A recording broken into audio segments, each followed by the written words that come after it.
Initiating moisture.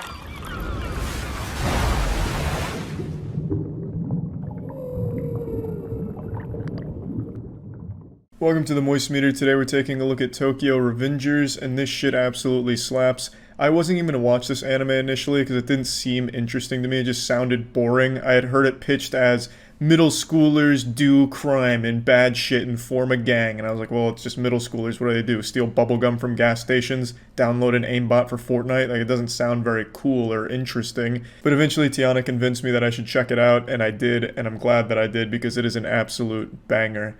So, I don't think this is a spoiler. The main focal point of the show is about the main character, Takamichi's ability to go from present day 2017 back 12 years into the past when he was a middle schooler in order to change some unfavorable things that are happening in his life and the world around him.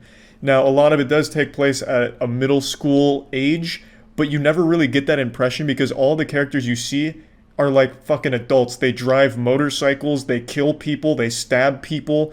Like, it doesn't really ever feel like they're actual middle schoolers. It just feels like they're adults who are really short.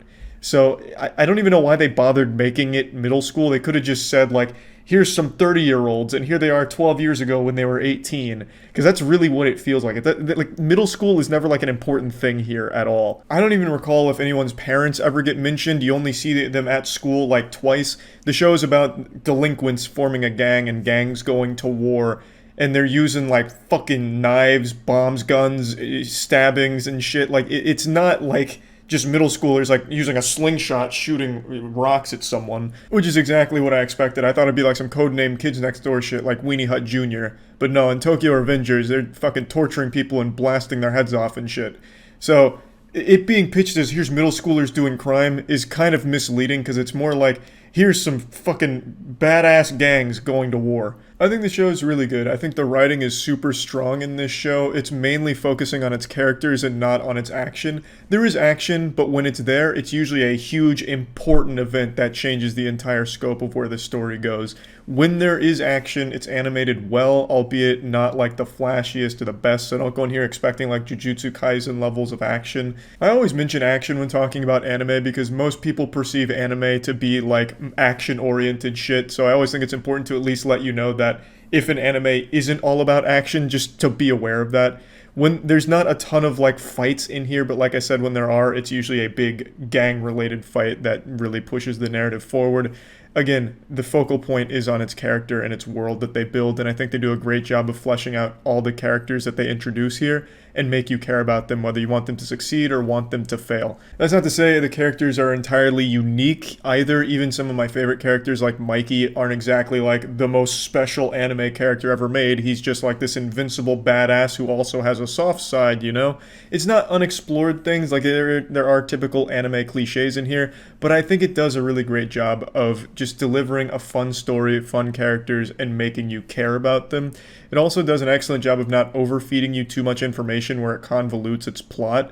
When you have things like time travel in a show, things get messy really quick, and I think Tokyo Revengers, it does it beautifully where when you time travel, you are locked in there and you don't have to worry about too much else going on. There's never a time where it's like you're really lost in the plot and like, oh wait, how does this all connect? Wait, the main character is actually blessed by 15 different angels if we remember back to episode 7. But then again, there's also the time vortex which occurred in episode 9 which has changed everything here, and a new character. Like, you never get to this point where it's like you don't understand what's happening. Now I want to get to a couple things I don't like too much about the show, and I don't want this to be misconstrued. I think Takamichi is a great character, but he is like the most generic anime protagonist I've seen in quite some time. Like, he falls into like every standard trope for an anime protagonist. He's constantly whining and constantly crying. That's like his superpower here, is the ability to cry in every episode. There's 24 episodes in Tokyo Revengers, and I am certain he has cried at least once in every single episode. It is shocking how often he is bawling his fucking eyes out. The characters also mention this, calling him the crybaby hero.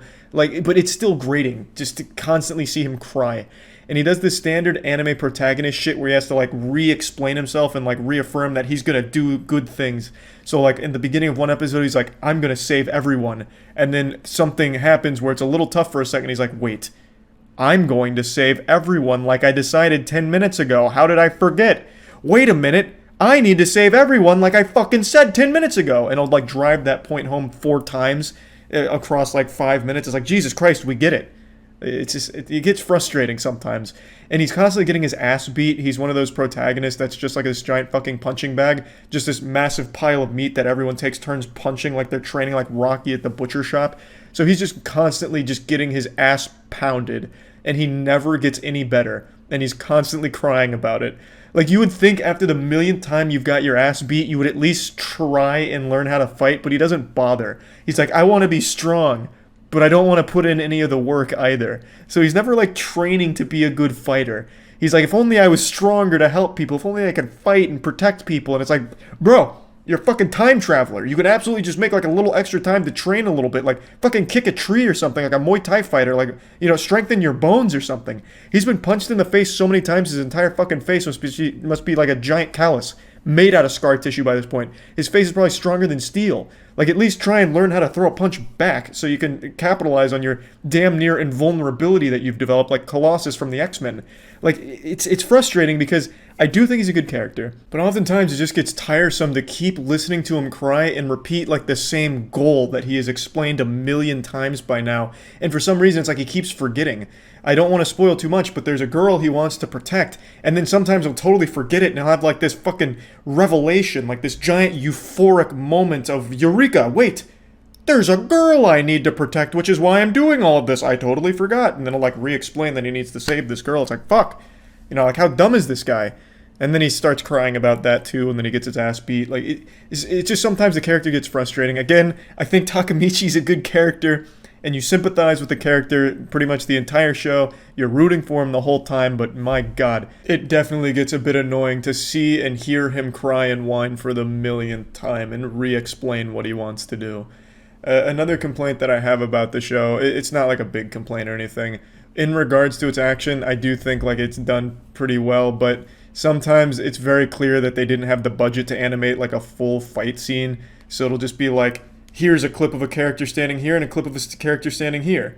And then here's a picture of a punch that we just assume was thrown. It's just still images for some of their fights at points, which is disappointing. And then sometimes it'll just be sound effects of a fight while you're looking at something else because, again, it looks like they didn't have the budget to actually show you the fight.